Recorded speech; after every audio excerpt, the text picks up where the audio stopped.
Good afternoon, everyone. And now to the final panel discussion of the day. And back to AI. I had a panel on AI yesterday. It was a very interesting one, and I think this one will be too. When we picture AI or think about AI, what would we think about? Chatbots, self-driving cars. Probably these are some of the very few things that you think about when AI topic comes out. But today we're looking at something even much bigger, which is how AI can help us fight climate change. And this is what our summit is all about. So we know AI can predict risk, can track emissions in real time, can make power grids even smarter. And this isn't the future. It is just happening right now. So the real question is, are we using it the right way? Are we balancing innovation with ethics and real impact? That's what we're going to be covering in this panel discussion. And each of you will bring a unique perspective into it. And Jessica, let me start with you. And from your perspective, what makes AI such a powerful tool for advancing climate action? And how can it make sustainability today simpler and more accessible for business while still delivering real results? Thanks for the question. And I would like to answer that, first of all, by just clarifying that when we talk about AI, we talk about a vast amount of different types of AI. So, of course, we have machine learning that basically learns to identify patterns from data. We have deep learning, which goes a little bit deeper when there is very complex data. For example, when we look at visuals, images, videos, sounds. We have computer vision that can really help, for example, when it comes to detecting, for example, methane leakages from satellite images. We have LLM models.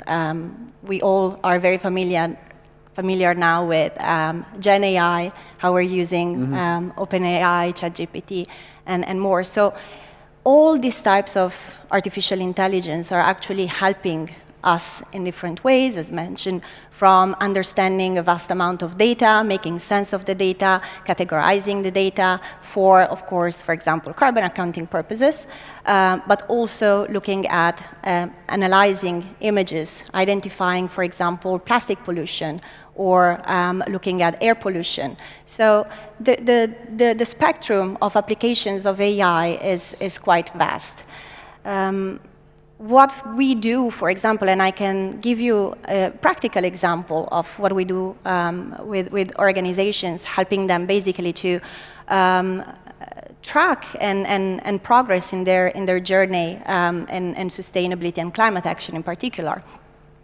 We identify the core challenges that organizations are facing in the process of very basically measuring the carbon footprint, identifying solutions to decarbonize, and then report their progress to stakeholders. So the main challenge that organizations are facing is data collection. So in that instance, we clearly have, of course, other technological solutions, API integrations that help pull the data directly from enterprise systems. So a lot of manual effort is cut out of the picture. But let's say organizations have some data that is stored maybe in PDFs or JPEG. Let's say I have a bunch of invoices, and those invoices contain a lot of critical information for me to understand what is happening, in my supply chain, where the products or raw materials that I'm sourcing, where they're coming from, what transportation we had to use in order to get them to my facility, and so forth. So in order to be able to really help organizations, natural language processing and optical character recognitions are very, very powerful tools to streamline a lot of these interpreting and reading documents, unstructured corporate documents, and then sort of extracting the relevant data to provide a complete carbon accounting for an organization. Once the data is in the system, we leverage machine learning, again, to classify the data, identify, for example, what data is pertaining to which facility, under which scope of emission it needs to be accounted for, and so forth. Again, a lot of data. Let's say, in general, for example, organizations have several thousands of data points that they need to collect on a yearly basis in order to establish the carbon footprint. So imagine this work done manually on spreadsheets, what that would mean. It's a lot of work. We also have predictive analytics, for example, that help basically to identify scenarios, future emission projection, for example, or goal optimization algorithms that help organizations identify decarbonization solutions that are specific to their operations, for example. Finally, LLMs and Gen AI, again, come in to help when it comes, for example, to decoding complex ESG frameworks, for example, which are ever-evolving, but also scanning, for example, the market and identify and do some peer benchmarking, understanding what others are doing in my same sectors, where I might have some gaps in terms of ESG strategy development. And finally, of course, developing reports, maybe in line with GRI, maybe in line with EU CSRD and more. So AI simplifies all of these activities that usually take several months to be completed. Oftentimes, organizations don't even have the skill set, the resources to do all of this. I think through the application of AI in the real world, in a smart way, organizations can really walk the sustainability talk. Thank you, Jessica. Let me move to Amalia. And so Jessica just mentioned so many use cases. But now when we get into these heavy industries, energy, oil, what kind of transformation can AI do for them? Yeah, good question. These heavy industries deal with a lot of data every day. So what we have observed lately is a change that is going to be bigger than the industrialization of this century. So AI is not only evolving, it's exploding. If you see the past 30 years, computing power has grown up by 1 billion times. So we used to have models in 2018 that would take 100 million parameters. Today, these same models can take up to 1 billion parameters, 1 trillion parameters. And what happens is that we feed them with exponentially more data on computers that are faster and faster every day. So this really gives us, a potential that we've never seen before. So AI, for me, is a force multiplier. So it's really accelerating decarbonization in our industry, and it's turning complexity, our complex models, into actionable intelligence. And that's very important to be able to go into action. So first, in the energy sector, which brings most of the potential for decarbonization, what we're seeing is that AI is making renewable power reliable and available. So it's helping optimize grids, integrate better renewables with the grids, helping with battery storage, and also supports hybrid systems so that we have a better demand response. And this really is critical for us to get rid of the peaker gas-oil-based production of power. So second, AI is also critical on the industrial, on process technologies. It's as if we were given a process plan, a brain. So we have today 200 applications and plus in the world where we're doing that. We're managing to simulate a complex crude oil unit and have it really taking decisions on its own. So it's like giving a brain to a process plan. So this enables process optimization, which is very important for energy-intensive sectors. You reduce emissions because you use less energy. You limit waste. And also helps us with predictive maintenance. So we are able to better monitor the equipment that are part of our assets to identify failures before they happen. So it really avoids very expensive outages. And these outages are also bringing usually high energy demands. They're very energy consuming when you have to start up your assets again.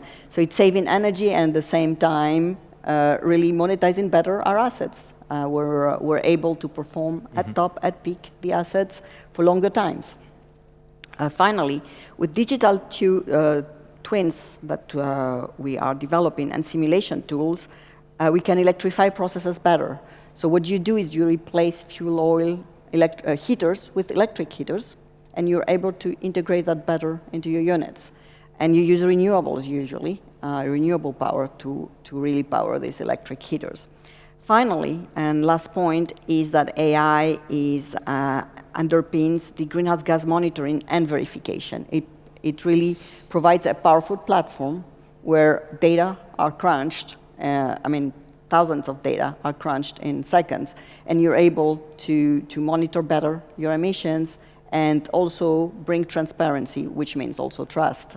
These data are available to others as well. So now, if I look at the AI applications, there are also challenges. AI itself is also very energy intensive. Of course. We have cybersecurity risks. Data privacy, equitable access to all of that. So we need to address all these challenges. And my concern is AI presented as deus ex machina? I don't know if you know that from the ancient Greek tragedies. Whenever there was an unsolvable problem, there was God brought to the stage to solve that problem by miracle. So are we really over-promising and under-delivering? So this is what I would be interested to hear about more of your thoughts and see, what the team thinks. For me, AI is not magic, it's just leverage. So you feed it with the right quality of data, you set clear guardrails to make sure that you control the risk, and you deploy it where it matters most, which is the heavy industries and supply chains, power industries. And then we would be able to see better, act faster, and emit less. Thank you, Dr. Amalia. Appreciate it. Anand, Sandeep, let me move to you now, and let's try to take a bird's eye view on this planet. Where do you see today the biggest opportunities where AI can speed up decarbonization? I don't know, is it energy systems? Dr. Amalia was just talking about. Is it supply chains? Is it something else? Where do you see AI application the best for decarbonization? Thanks, Hussein, and thanks for this opportunity, first of all. Hussein, I'll take a step back. Sure.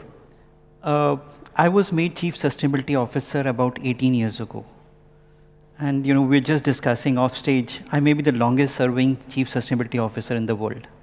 So when I started this journey, everything was being worked on Excels.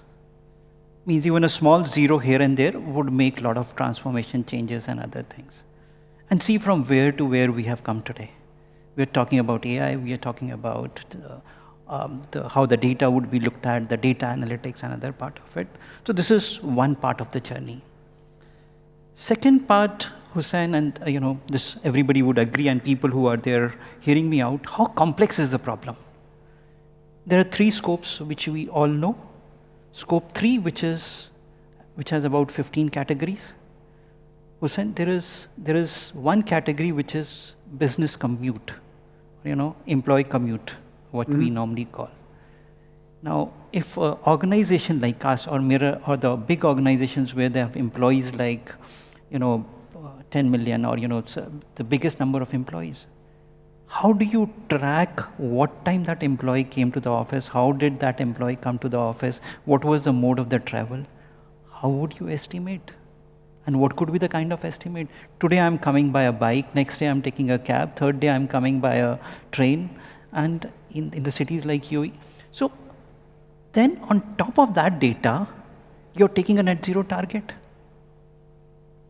So if today AI I'm going to use for transforming that my biggest problem of scope 3 and the data capture, which Jessica and Amalia also adhered to, that is the biggest opportunity which I see coming from AI. So this was a step back, but now how do you see this in future? Now, one very important aspect is there are predictive analytics. We were also discussing that, how floods in Dubai, kind of caused business risk and other things. So there is one is predictive. Second is what kind of risk assessments can be done using AI. So we have built up models. Now those models have to be trained. Still, a lot of training requires. Other is the optimization. How do we optimize using AI, whether it is in terms of energy, whether it is in terms of looking at, the business commute itself. If you're able to see or share the taxis or the commute part of it, using AI, you will be able to leverage a lot of scope 3 emission savings. Last not the least would be the platforms which are transforming all these emissions related to decarbonization and other things. At this platform, I'm very happy to share that Tech Mahindra, means the company I work for, would be the first company in India, SBATI approved targets would be able to be net zero by 2035. So I'm using all the AI in my own transformation journey. And we have built up platforms. Now, 3 very specific platforms. One is how to capture ESG data. Today also, if I ask a very, very, very expert person, saying, if you're using an electricity in a leased building, where would you put this scope of this data, whether you'll put it in scope 2 or whether you'll put it in scope 3, there will be huge discussions and there'll be no end to it. So we are building platforms which will help collate the data rightly, take the transformation journey. Second would be around risk. We have built a platform called i.riskman, which will look at all TCFD risk. From a business perspective, how one platform can help the other platform, we have built up one platform called i.green finance, which will help the green loans can be approved by the lenders in a very, very simple way. So these transformation plus the AI journey is going to be the key for tomorrow. Thank you, Sandeep. Very insightful. Thank you very much. Anand, consider me a small business today. And we always argue that for small businesses, taking climate action is often seen as an additional cost which I'm trying to avoid as much as possible. How can AI probably shift this narrative today, especially for small and medium enterprises, which their pockets aren't really very deep? Yeah, it's a great point, and great to be here with all of you. And some of the points were made were I completely agree with. I just want to kind of just share, kind of create a picture of how AI came about today. Why are we talking about AI? Versus 27 years ago when I was doing AI program, nobody was interested in AI. It's been a long journey of 30 to 40 years. And it happened magically because now AI is democratized. We can put a little kind of prompt and voila, we can see things happen, right? So I think everyone has access to this today. And I sometimes wonder that how do I respond to my email without ChatGPT or similar? So it's becoming a kind of muscle memory, right? So that's kind of the thinking. Now, if you think about small to mid-sized businesses, they don't have Sandeep or chief sustainability officers because large companies can afford them. Small companies can't. So my thesis is that how can we use AI to connect the sustainability actions to real business outcome for the SMEs? Because SMEs are always worried about paying the next month's payroll, forget taking sustainable actions that might not be business creation for them. So unless we bring economic benefit to AI for SMEs, it's going to be a really tricky task. Now, AI has come at the right time because we can put a little prompt in and say, hey, I want to create a CSRD report, like Jessica was talking about, or I want to actually take an action around my HVAC or our air conditioning system to be kind of switched off when I'm not using. So the possibilities, Hussein, is immense. Right? That's what I'm excited about. But there's also love-hate relationship I have with AI. Right? Hate because it's a hype, and everybody's kind of looking at it from a different perspective. Love because it could be a compounding machine. It could be a force multiplier. And I'm really excited that SMEs who don't have Sandeeps of this world, they can use the tools that I'm building, tools that Jessica and team are building, to start engaging and start taking action. But actions that has a payback, actions that has an ROI. And even Dr. Amna, just looking at my notes from yesterday, talked about unless we turn this into a business and economic benefit, I don't think we'll get to our net zero goals or sustainable goals, right? So that's where we're trying to bring profitability and sustainability together. That's thesis one. Thesis two is that there's huge amount of public data available of all kinds of stuff, from compliance, reporting, actions. I'm a bit of a geek, so I did a bit of a research on heat pumps. And heat pumps are a very popular way of reducing your energy source. And we realized that there is so much literature about heat pumps in the public domain. How do I crunch it down to a small level of detail for that SME who might be thinking about putting a heat pump in their warehouse, for example? But this time they can see what is the business benefit for them. What is the return on investment for them? When can they take the money back? That's where SMEs using AI in a natural language way can be a game changer for 330 million SMEs globally. 40% of the emissions come from 330 million SMEs, corporate emissions. Wow. And 13% of the energy usage, industrial energy usage, happens from SMEs. Only problem is that they're so fragmented. They're like B2C. It's a B2B, but it's a B2C. Just in UAE, we'll have 1 million SMEs by 2030.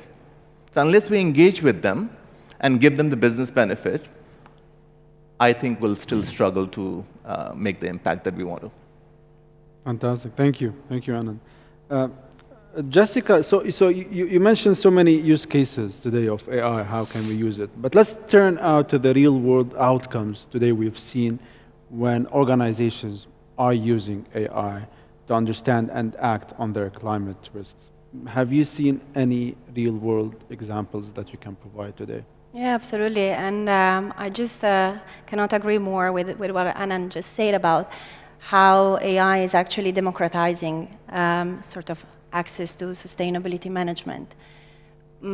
It's really sort of lowering the entry bar for organizations that alternatively would not have the resources, economic, but also from a human resources perspective and skills perspective to that, for example, carbon accounting verification bring.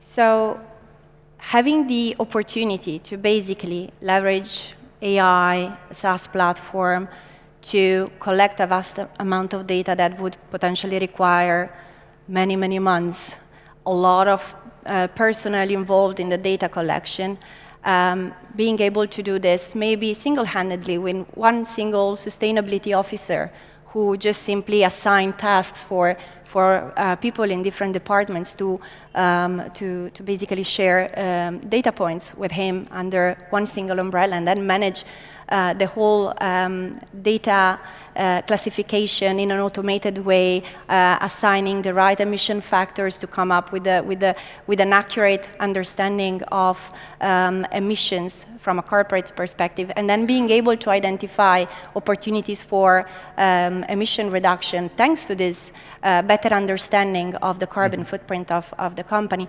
really enables more and more organizations to take climate action. We have different case studies we're very, very proud of. And in particular, Scope 3 emission is a huge challenge for organizations. I mean, Scope 1 and Scope 2 are still sort of decently manageable. When it comes to Scope 3, that's when a lot of large organizations sort of take a step back and wait, and they're not really sure how they're going to manage all of that. And we see with platforms that leverage artificial intelligence, this step is taken in many, many cases. They start looking into purchase goods and services, business travel, and many more categories under Scope 3. Financed emissions, a major part for banks and financial institutions. So again, a lot of data coming from various assets to understand emissions generated from those. So a lot is really enabled. We have a case, for example, one of the largest retail distributors in the region just started their Scope 3 sort of measurement with us. And in 5 days, we were able to process over 50,000 emission items, as opposed to potentially months and months of work with data not necessarily coming from enterprise solutions, so being already digitized, but maybe some data was in a folder, some data was saved as an attachment to an email. So again, a lot of work would have been required in order to get all that data. So one thing is definitely democratize access.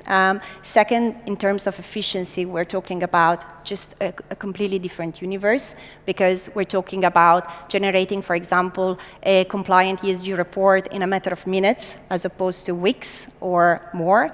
Again, carbon accounting reducing from months to probably weeks.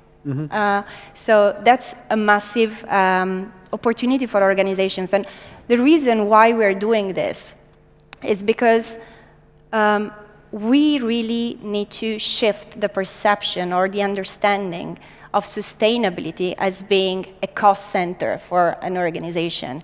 It has to become a value driver for the business. And you can only do that if you stop utilizing all your resources for tasks which are not providing any real return on investment, such as data collection, and you actually enable your teams to focus what really matters, which is action. So once you have a clear understanding of your emissions, once you have a clear understanding of decarbonization options in front of you, marginal abatement cost, how much investment is needed to achieve certain emission reductions in the future, and so forth, that's when you can finally start doing what is needed in order to reduce emissions. So these are what we're seeing, real case studies, and we see that organizations are finally shifting that perception also internally to see, hey, sustainability management can actually help us save money, but also get competitive advantage, have, of course, reduced cost of capital, improved ESG rating, and so much more. So the value is real. So you think we are on the right track? Absolutely, yes. We are seeing, especially, I would say, in the UAE, after the announcement of the new UAE climate laws, we're seeing a lot more interest from medium and large organizations into the tool, as they see the value, of course, of AI, of technology, in helping them actually fill that gap. Many organizations are just starting now on their carbon accounting because, of course, of the mandatory requirement. But they can actually fill that gap much, much faster with technology and at a lower cost. Amazing. Dr. Amalia, we touched with Sandeep on what have been happening over the past few years, the changes in climate, the floods, the heat, the fire, and we cover this like on daily basis today on news, on my TV channel, for example. So one of the questions that came up is, how can we improve the way that we do predict and manage these kind of risks, and probably help these industries also to build some more resilience? Yes. In fact, for the heavy industry, you have the asset and you also have the people that run it. And one of the biggest challenges in our industry is how to deal with the aging workforce. Operators are are retiring and walking off the door. So you lose 30-year decades of knowledge accumulated over time, overnight. And in fact, with assets, you need to know your assets to operate them energy efficiently, to avoid downturns that also consume more energy, and all of that. So if you really want to, the solution that AI can bring is really transferring knowledge. They can become really knowledge transfer engines. That's how I call them. You accumulate all the knowledge in the device. You make it available into the control room, so that, and also you even create simulation games to be able to rapidly upskill new hires. People that just get hired, they can really play with video games. And it's also aligning well with this new generation. This new generation likes technology. They don't like reading books. So it's really cultural as well. So through AI, you can get real-time recommendations to optimize your units. And I see it also as a digital knowledge library that enables rapid access to best practices, lessons learned, even getting reports and documentation in seconds instead of having to digest an enormous amount of data. What we also see is the rise of co-pilots. People are even training their own agent, and we have industrial co-pilot applications that are really customized to the type of industry you're in, and interactive training simulations as well. So when you do that, it's what you see is that AI can be the silent workhorse behind our industries, where we're able to operate safer, more sustainably, saving costs, and gain efficiency and accelerate decarbonization. So I feel that this is really, clear that the future is in digitalization, electrification, and deploy AI, otherwise you miss the train, and you miss a very important part of the evolution of this industry. Sure. Sandeep, I want to know if you also agree that AI has the power to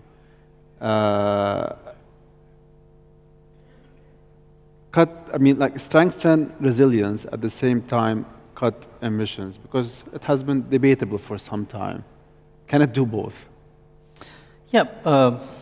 Hussein, before I go to that question, I'll come to a very important point which all of us raised. Until you show the value, it is going to be very difficult. Now, Anand, I'll give you a story of 2006-07. Hussein, I used to be standing out of a C-suite officer. I used to be standing outside of my CFO office asking for a time. He would say, I don't have time. Can we meet after a month? After a month, I would go, again stand in front of him. Okay, I don't have this much funds. Can you do it next year? See how the time has changed now. Today, the renewable energy that we procure in India, it's about 1.5 rupees cheaper. So my CFO has started seeing that value in sustainability. Energy optimization means, I was just going through one of the research reports. It brings in about, in the buildings itself, about 10 to 15%. Travel optimization, another 10 to 15%. Another report, the leading research firm said that if you add the value of corporate sustainability with AI, you will be able to make almost about $1.3 to $2.6 trillion. This is how the cost is coming into, the value is being shown. Now, with all these aspects, today, if I'm able to show that profitability mix out of the sustainability, that is the place where every aspect or every business, every CFO is really looking at. We are building digital twins. It is helping optimize what could be the future costs. Means if I replace one part, or if I'm really able to look at what kind of impact that one predictive downtime could create well in advance, that could be saved for a later stage. So every aspect of the tools which we all are speaking about are creating that impact. Now, why we are seeing AI is because it is not a efficiency tool. It is a transformative journey. Every aspect, we spoke about data, how means 5 days. Now, a bank loan, which could have normally, when I spoke about Green Finance, would have taken about 3 to 6 months' time to get that loan approved anywhere. Now, that kind of a bank loan, which could be approved within now 2 or 3 days, if these kind of platforms are available to optimize the cost. Something very unique I built, or we as a TechM has built, something called as a green code refiner. Now, what it does is, you give it any code, any kind of a code in 18 languages, it will give you a new code which is about 30 to 40% more energy efficient. We spoke about data centers. Now, look at the chips. If I can go and manage the chips, the energy optimization, I could save about 15 to 20%. If you add all this with AI, you could see a mass transformation. The building systems, if I'm using the right kind of IoT devices, how I'm using the building management systems, means, I just heard a case study where in one of the biggest malls, if you reduce the temperature from 24 to say, from 18 to 24, in the night time, you save almost 20% of energy efficiency. Mm. These minor steps, but then this is how you see the impact of the whole system coming into the picture. So I think so AI is going to play a major role, but then it is more to do with how people are looking at how important those decisions have to be taken on the platforms. So that is the key role of most of us. And as a leaders, we have to do that. That's amazing, and especially for like big corporates. But when it comes to smaller ones, there is some challenges probably to adopt them, and this is where you, Anand, come in. What is needed today for these small businesses to scale this kind of adoption in AI and reach what Sandeep just touched on now? Yeah, I want to say a few things. So one is, there's something called large language model, and where I kind of am excited about is something called small language model, right? So large language model just generally takes 12 times more energy. So there is a saying that don't say please. Don't say please to ChatGPT because there's no need for that, right? Mm. So I think when you apply 7 trillion parameters to a small company, they don't need to have that many parameters to take the action, right? Mm. So how do we truly leverage AI that is very domain specific and very use case specific, right? So that actually it can use less energy and save me more energy, right? So I just want to kind of add to this debate a little bit, the introduction to small language models. In terms of resilience, what is resilience at the end of the day, right? Resilience is an operational issue. Did I deliver my product to my client? Like in the UK, there was a cybersecurity attack with Jaguar Land Rover, and government has to give 1.5 billion to the suppliers so that the suppliers can survive, right? But that's imagine, with the macro data that is available around flooding, physical risk, public data on business resiliency, and so on and so forth. If you can put those predictions in front of a small business and say, your business will get impacted, don't take that route that has got flood, take another route that will still allow you to that AI can do that. In Google today, you can choose the green route or you can choose the non-green route, for example, right? So my point is that resiliency is an operational issue from an SME perspective. How can I survive? How can I thrive? How can I save more money? And how can I still be in a business in 5, 6, 7 years' time? And And I think there is a direct linkage with sustainability and potentially emission reduction. And that's the controversial point that I want to mention is people think these two things are separate, but they're quite intertwined and interconnected, right? So if I have a HVAC system or in a freezer where I put my cold products, for example, of food, I can start to predict all kinds of stuff. When is the power outage going to be? When is my power spiking, for example? How do I optimize my voltage? So AI has come at the right time to predict these things and make the business more resilient without damaging the planet. That's my point on SMEs. And if you can give them prediction, notification, tools, simulation, scenario modeling, oh my God, imagine what is possible with these SMEs thriving and growing. One other thing I want to share on this resilience point is agentic AI.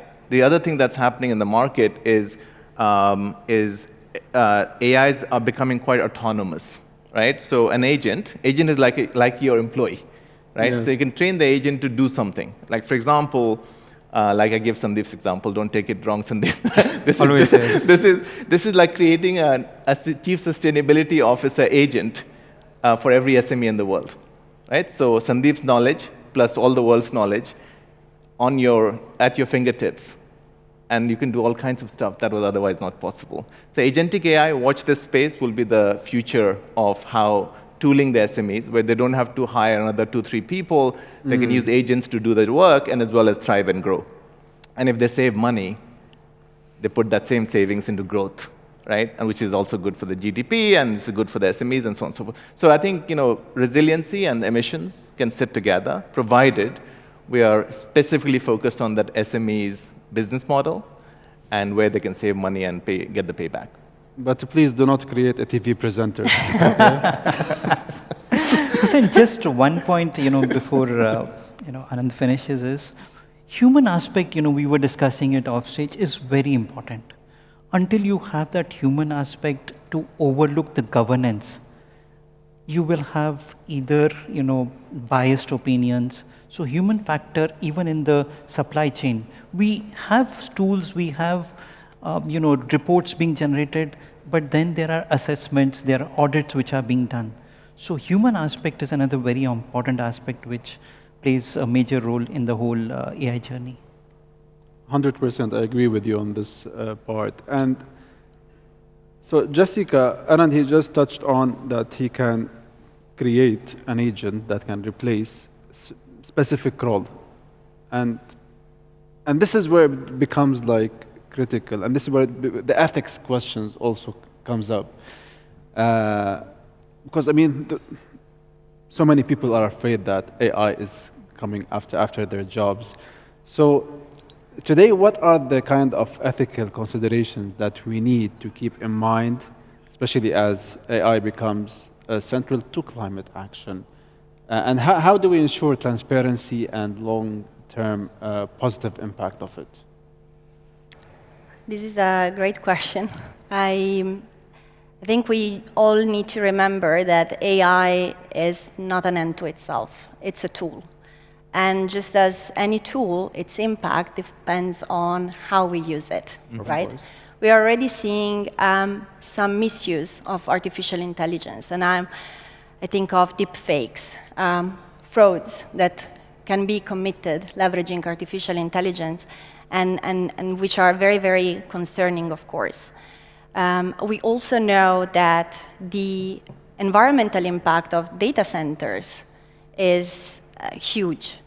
Data centers consume a vast amount of energy. Last year, according to the International Energy Agency, data centers consumed 1.5% of global energy. And the agency expects this number to double by 2030, at least. Wow. As we know, AI is scaling very, very fast. So it's not just about energy consumption, it's also about water consumption, because data centers require a lot of water for cooling purposes, right?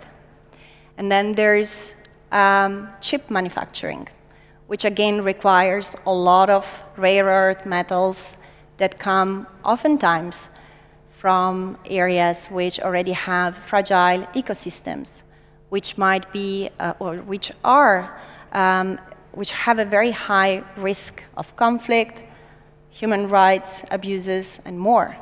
So again, there are huge ethical implications, but it's not just upstream, I would say, and securing materials and energy and water for running the data centers. It's also about how we are training the models, because the output is based on the information and the data that we provide to train the models. So if we provide biased information, the output will just probably exacerbate discrimination maybe versus some communities. So it's a very, very important topic. And the way in which we are going to address all of these various challenges is going to really reflect on whether or not AI will have a positive impact, the positive impact that we all hope for in order to solve climate change and many other issues that we face today. Now, as someone who has a clearly European background, I really hope that regulation will come into the picture, regulating how we source the energy for data centers, how we manage water usage, again, for cooling purposes, the due diligence that will go into ensuring that the materials that are used for chip manufacturing are not sort of having any negative impact on the ecosystem, or at least mitigate those impacts on the ecosystem, definitely not have negative impact on communities and the people. And I really feel that policy and some type of regulation will be necessary in order to ensure that the future of AI is something that we can all sort of that is positive. And we know that we need it because we just crossed the 7th planetary boundary. So scientists just announced that ocean acidification has now crossed that 7th boundary, planetary boundary. We need technology. We need artificial intelligence to solve these challenges as fast as possible. With the current tools, we're not able, unfortunately, but we need to do it in the right way. Sure, Jessica, thank you. Can I just make a quick point Sure. on Jessica's? I think what is really important is the pain and gain point. Yeah. So I call it net positive AI, which is, will we be in a better place in X number of years than will not be it finding of the new kind of proteins, for example, and so on and so forth. So just to build on Jessica's point is, a life with AI is much better than a life without AI, is something that I wanted to kind of share on top of that, despite some of the ethical and other challenges there. Of course. Anand, one question. I have 3 minutes. So Anand, Sandeep, and Amalia, in the next 5 years, where AI is going to be the biggest game changer when it comes to climate change? Shall I? Sure. So I think the thesis is in front of us, which is from sustainability and activism to action, right? That we have to take action. Second, from sustainability to sustainable economic growth is where the return on investment is in the next 5 years. I don't think we should be just publishing reports and meeting the standards. I think we need to turn this into actions. And when the actions happen, we'll be living in a better planet and much more happier planet and so on and so forth. That's my thesis, but AI will be a core part of that journey. Sure. Sandeep? So in simple term, Hussein, where I see AI is, it is going to help you make decisions.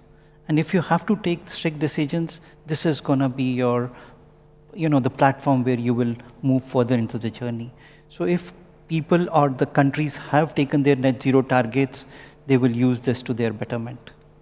And we need to have the targets first. Yes. Yes. So you said in the next 5 years or in the next 10 years? You tell me, 5 Because years, in 10 years. fact, what I feel is that in the next 10 years, what we might see is a century-long change. I mean, it's accelerating at that pace that it would be a completely different world, in my opinion.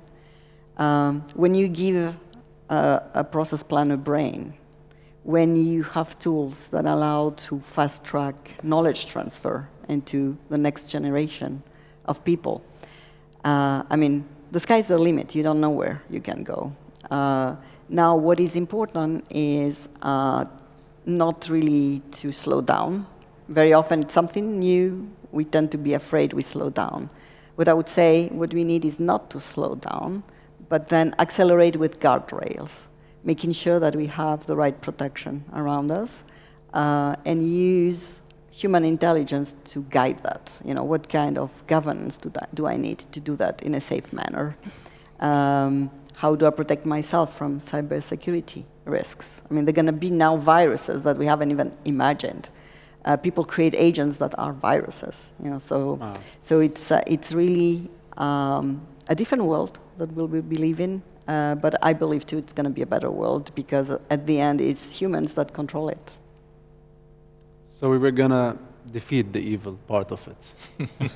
We're always gone for the good in humanity. Yes. At the end, we improve our quality of life and everything. So Yes, I have this trust in our Sure. humanity. We all Jessica, agree. Amalia, Sandeep, Anand, thank you very much for this insightful conversation. I really enjoyed it. It was amazing. I would like to thank Wedges for bringing 2 amazing days, bringing speakers like you who are really working so hard day and night to change the world and bring better future for us and for our kids, of course, and the generations to come. So thank you very much. Thank you. Thank you. And thank you Thanks a for lot. being here. Thank you.